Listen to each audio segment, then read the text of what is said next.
እሺ ቤተሰቦች ዛሬም እንደተለመደው ምርጥ ታሪክ ይዤላችሁ መጥቻለሁ። ይህ ከሁሉ ፊልም ነው። ታሪካችንን ከመጀመራችን በፊት ላይክ፣ ሼር፣ ሰብስክራይብ ማድረግና ቪፒኤን ማብራትም እንዳይረሳ። እወዳችኋለሁ። ይመቻችሁ። ባለንበት ዓለም የሰው ብዛትና የአካባቢ ብክለት በጣም አሳሳቢ ደረጃ ላይ ደርሷል። በዚህም የተነሳ የተፈጥሮ ሀብት እጥረት ያጋጥማል። ለዚህ መፍትሄ ይሆን ዘንድ ብዙ ሳይንቲስቶች እየፈለጉ ነው። አንድ ጆርገን የተባለ ሳይንቲስት ህይወት ያለውን ማንኛውንም ነገር ያለምንም ጉዳት ትንሽ የሚያደርግ ምርመራ ላይ እየሰራ ነው። ይህንንም ሙከራ በአይጥ ላይ እየተገበረው ነው። መድኃኒቱን ከወጋት በኋላ ወደ ማሽኑ ያስገባታል። ከ2 ሰዓት በኋላ አይጧ ትንሽ ትሆናለች። ከ5 ዓመታት በኋላ ቱርክ ኢስታንቡል ውስጥ አንድ ፕሮፌሰር በትልቅ ኮንፈረንስ ላይ ትናንሽ ሳጥኖች ይዞ መጥቷል። ሳጥኑን ሲከፍተው በጣም ትንሽ ሰው አለ። ይህንን የተመለከቱት የኮንፈረንሱ ታዳሚዎች ባዩት ነገር ይደመማሉ። ባለፉት ጥቂት ዓመታት ውስጥ እሱ ሚስቱና ሌሎች 36 ፈቃደኛ የሆኑ ሰዎችን ጨምሮ ያለምንም ህመም በዚህ የምርመራ ውጤት በመጠናቸው ትንሽ እንደሆኑ ለታዳሚዎቹ ይገልጻል። ሳይንቲስቶቹም ተሰብስበው ለእነዚህ ትንንሽ ሰዎች የሚሆን የአየር ሁኔታ ጥሩ የሆነና ከእንስሳት ጥቃት የሚከላከላቸው መኖሪያ ሰርተውላቸዋል። በ4 ዓመታት ውስጥም ያጠራቀሙት የእነዚህ ትንሽ ሰዎች ቆሻሻ አንድ ፌስታል አይሞላም ነበር። በጎ ፈቃደኛ ከሆኑ ሰዎች መካከልም ያለምንም ችግር ልጅ የወለዱ ጥንዶች አሉ። ይህ አስገራሚ ስራም በዓለም ሁሉ ላይ እንደ መልካም ዜና ተዳርሷል። ፖልም ይሄ ምርምር ጥሩ መፍትሄ እንደሆነ ያስባል። ቢሆንም እናቱ አልተቀበለችውም። ሳይንቲስቶች የወገቧን ህመም ሊያድሉ ባለመቻላቸውና ወደ ማርስ ለመሄድ የሚያደርጉት ነገር ቅዠት መስሎ ይሰማታል። ከ10 ዓመታት በኋላ ይህ የምርምር ውጤት በብዙ ሰዎች ዘንድ ተለመደ። በብዙ ሺህ የሚቆጠሩ ሰዎችም ወደዚህ ዓለም ተቀላቅለዋል። በዚህ የተነሳም መንግስት ገቢው ቀንሷል። ትልልቅ ኢንዱስትሪዎችም እድገታቸው እያሽቆለቆለ ነው። ምክንያቱም እነዚህ ትንንሽ ሰዎች ለመኖር በጣም ትንሽ ነገር ነው የሚያስፈልጋቸው። መኪናቸውም በመጠናቸው ነው። ይህ ደግሞ በትንሽ ብር እንዳሻቸው እንዲኖሩ አድርጓቸዋል። ፖል ፊዚዮቴራፒስት ነው። ሚስቱም በሱ እጅ መታሸት ትወዳለች። ፖል እና ሚስቱ ቤት ለመግዛት እቅድ ላይ ናቸው። ነገር ግን ያላቸው ብር አልበቃቸውም። አንድ ቀን ከሃይስኩል ጓደኞቻቸው ጋር ተሰብስበው ጊዜ እያሳለፉ ነው። በዚህ ፕሮግራም ላይም ሁሉም የሚያስደንቅ ነገር ይመለከታሉ። ትናንሽ የሆኑት ጥንዶች በሳጥን ወደ ፕሮግራሙ ይመጣሉ።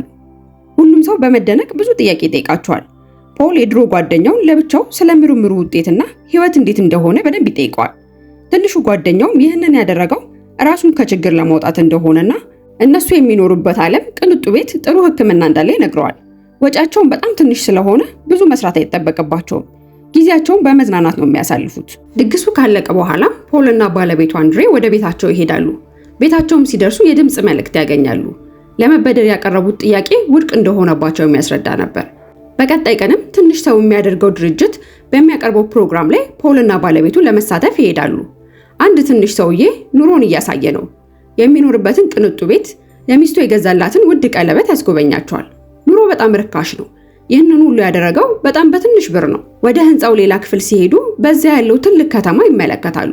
ሂደቱን ለማወቅ ፖል እና ሚስቱ አማካሪ እያማከሩ ነው። ሂደቱን ለማከናወን ክፍያው ውድ ነው። ቢሆንም ኑሮ በትንሹ ዓለም በጣም ቀላል ነው። ፖል እና ሚስቱ ካለባቸው ዕዳም የተነሳ ይህንን ትንሽ ዓለም ለመቀላቀል ይወስናሉ። በቀጣዩ ቀንም ፖል እና ባለቤቱ ለአዲሱ ህይወታቸው ነገሮችን ማስተካከል ጀመሩ።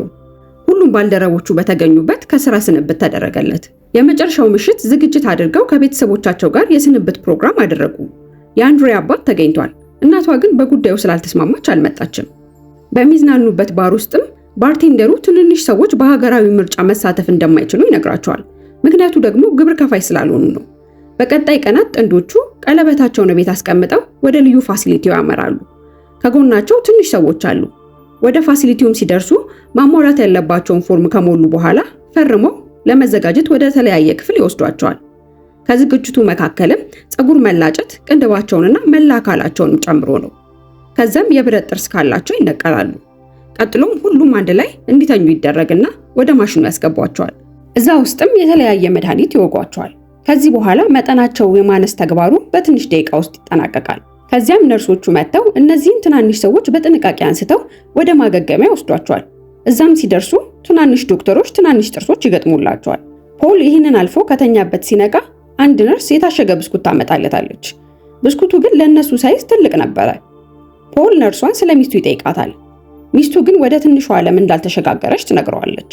በተመሳሳይ ሰዓትም የፖል ስልክ ይጠራል። ሚስቱ ነበረች። እሷም ወደ ትንሹ ዓለም መምጣት እንደፈራችና የምትወዳቸውን ሁሉ ጥላ መሄድ እንደከበዳት ትነግረዋለች። ፖልም ይህንን ሲሰማ በጣም ይናደዳል፣ በኃይልም ይቆጣል።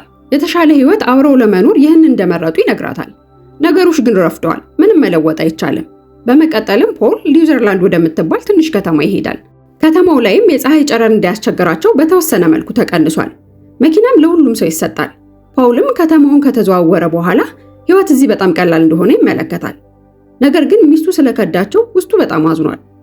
ፖል ወደ ተዘጋጀለት ቅንጡ ቤት ያመራል።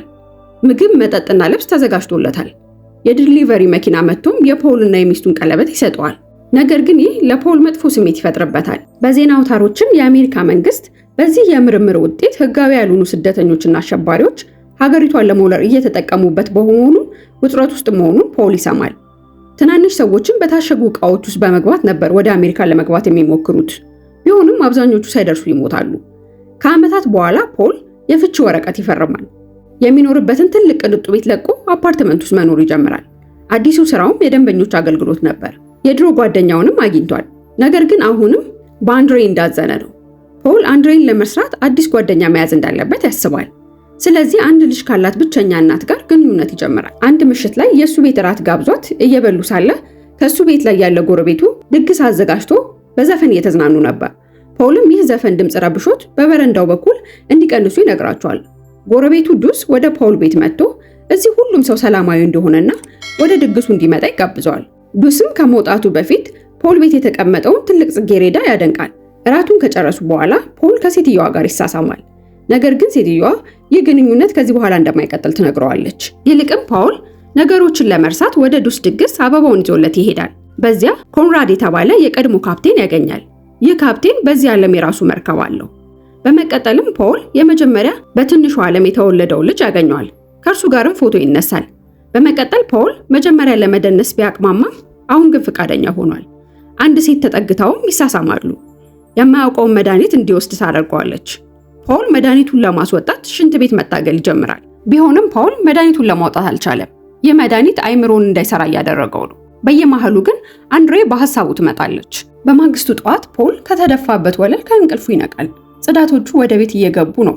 ከዚያም ዱስ ቁርስ አቀረበለት። አረፍ ብለው ስለዚህኛው ህይወታቸው አስደናቂ ክፍሎች ማውራት ይጀምራሉ።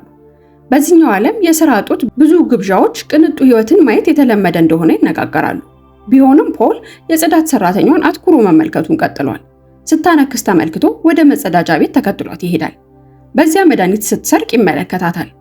ፖል የት እንደሚያውቃት ያስታውሳል። ዜና ላይ የማትጠፋ የምርመራ ውጤቱ ተቃዋሚ ነች። ኖክ እየሰረቀች እንዳልሆነ ለፖል ታስረዳዋለች። ይልቁንም የታመመች ጓደኛ ስላለቻት መድኃኒቱን እሷን ለመርዳት እንደሆነ ትነግረዋለች። ኖክ ትንሽ ሰው መሆኑን የመረጠችው እስር ቤት ላለመግባት ነበር። በሂደቱ ግን ትንሽ ሰው የሚያደርገው ግኝት እግሯን እንድታጣ አድርጓታል። ፖል እግሯን በማሸት የጀርባ ህመሟን ሊያስታግስላት ይሞክራል። ኖክ ጓደኛዋ እንዲያያት ጠየቀችው። ፖል ግን የህክምና ፈቃዱ ትንሽ ሰው ከሆነ በኋላ እንዳረጀበት ነገራት። ኖክ ማንም ዶክተር ሊያያት ስለማይችል ዝም ብሎ እንዲከተላት ታደርጋለች። እሱና ሌሎች ሰራተኞች ባሱን ተሳፍረው ወደ መንደሩ ሄዱ። ባሱ በአንድ ዋሻ ውስጥ አልፎ ወደ ተጎሳቆለ ሰፈር ደረሰ። ሰዎቹ በአንድ ህንፃ ላይ ሺህ ሆነው ነው የሚኖሩት። ፎቁን ለመውጣትም ሊፍት የላቸውም። ፖል ኖክን ተከትሎ ወደ ክፍሉ ይደርሳል። ኖክ ጓደኛዋን ታስተዋውቀዋለች። ጓደኛዋ ባሏን ትንሽ ሰው ለመሆን በሚደረገው ጥረት ውስጥ እንዳጣችው ትነግራታለች። የወርቅ ጥርሱን ሳያወልቁት ወደ ማሽን አስገብተው ጭንቅላቱ ፈንድቶ ነው። ጓደኛዋ ደግሞ በአንጀት ካንሰር ስለተጠቃች መስራት አልቻለች። ቢሆንም ፖል ካንሰር ማከም አይችልም። ስለዚህ ህመሟ እንዲቀንስላት መድኃኒት እንድትወስድ ያደርጋታል። ተመልሶ እንደሚያያትም ቃል ይገባል። በሌላ ቀንም ፖል ሲመለስ ጓደኛዋ እንደሞተች ትነግረዋለች። ኖክ ቢያንስ በደስታ ስላረፈች ፈጣሪዋን ታመሰግናለች። ፖል የኖክን እግር በመጠገን ላይ ሳለ ኖክ ቀድሞ የምትኖርበት ከተማ ሊጠፋ እንደሚችል ትነግረዋለች። መንግስት በአቅራቢያቸው ግድብ ሲሰራ እሷና እህቷ ተቃዋሚ ነበሩ። እህቷ በዚሁ ሞተች። እሷም ወደዚህ መታ ከመታሰር ድናለች።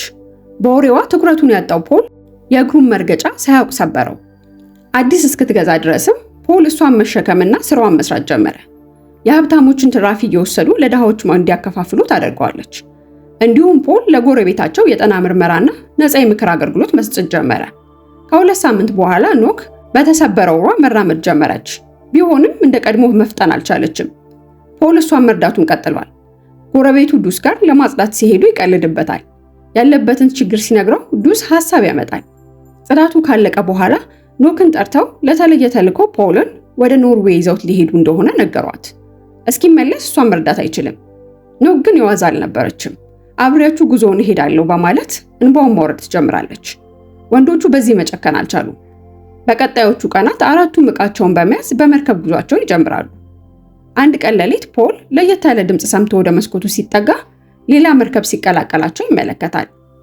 በቀጣዩ ቀን ጆርገን እና ባለቤቱም በዚያ ያገኛቸዋል። ጆርገን በዚህ በመገኘቱ ብዙም ደስተኛ አይደለም። ምክንያቱ ደግሞ አንታርክቲካ ውስጥ በካይ ፈሳሾች እየተለቀቁ ስለሆነ ነው። እራት ከበሉ በኋላ ፖል የኖክ እግር ማሸት ይጀምራል። በቀጣዩ ቀን ቡድኑ ለጉብኝት ይወጣል። የሚያምር ጫካ ነው። የመንደሩ ትናንሽ ሰዎች ያለምንም እንስሳት ፍራቻና አጥር በነፃነት ነው የሚኖሩት። መሪያቸው እየመራች ወደ ዋናው መግቢያ ወሰደቻቸው። ይመጣል ብለው የሚጠብቁት አደጋን ለማለፍ በቮልት ብረት የተሰራ ዋሻ ታሳያቸዋለች። በዚያ ቤቶች፣ እርሻዎችና እንስሳቶች እንዳዘጋጁ ይመለከታሉ። ምስጋና ለዚህ ሳይንሳዊ ውጤት ይሁን እንጂ መቼም ቢሆን በመሬት ውስጥ መኖር እንደማይችሉ ትናገራለች። እቅዳቸውም የአየር ሁኔታው እስኪስተካከል ድረስ በዚሁ መቆየት ነው።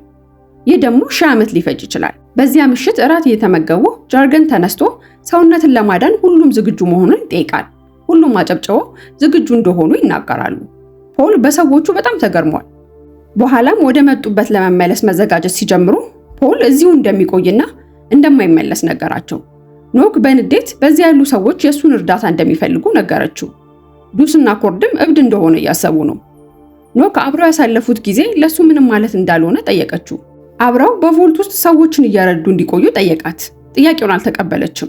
ማምሻው ላይ የአካባቢው ነዋሪዎች ለመጨረሻ ጊዜ ፀሐይ ስትጠልቅ ይመለከታሉ። ኖክም ከፖል ጋር የመጨረሻ ጊዜ ታሳልፋለች። ሁሉንም ፖል ከተሰናበተ በኋላ ፖል ወደ ኖክ ሄደ።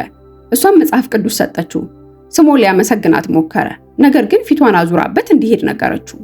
ፖል በሩጫ ወደ ቮልቱ መግቢያ አቀና። የተወሳሰበ ስሜት እየተሰማው ነው። ፖል ወደ ዋናው የቮልት ክፍል እያመራ ስህተት እየሰራ እንደሆነና ምርጫው ልክ እንዳልሆነ ያስባል። ወዲያው ፊቱን አዙሮ ወደ ጓደኞቹ ይሮጣል። ከቮልቱ ወጥቶ ጓደኞቹን እንዳገኘ ትንሽ ፍንዳታ ተፈጥሮ መግቢያው ይደፈናል። ኖክ እና ፖል ወደ ዩኤስኤ የሚሄደውን አውሮፕላን ይዘዋል። በቅርቡ ዓለም እንደምጣፋ ሲመለከቱ ፖል ኖክን አስቀምጦ ሰዎችን አብዝቶ መርዳትና ለነሱ መኖር ጀመረ። የቀሩትን ጥቂት ጊዜያትም ከኖክ ጋር እያጣጣመ ያሳልፋል። አበቃን። ከሁሉ የፊልም ቻናልን ሰብስክራይብ በማድረግ በዓለም ዙሪያ የሚሰሩ ፊልሞችን ታሪክ በአጭሩ ይመልከቱ።